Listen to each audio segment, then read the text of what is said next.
Praise God, sa panahon natin ngayon, maraming kaagaw ang pagdilingkod sa Diyos. Maraming tao na mas binibigyan ng panahon, yung mga bagay na pansamantala lamang sa mundong ito, nauubos sa mga panahon, kakapasyal, kakabili ng mga material na bagay at nakakalimutan po yung tunay na layunin ng buhay kung bakit tayo ay ipinanganak at nabuhay sa mundo.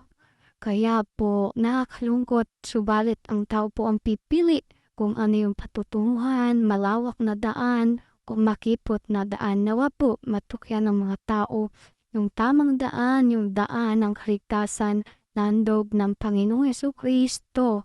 Lalo't higit sa mga tao magsisisi, mananampalataya, kikilalanin ng Panginoon bilang Diyos at tagapagligtas ng ating buhay.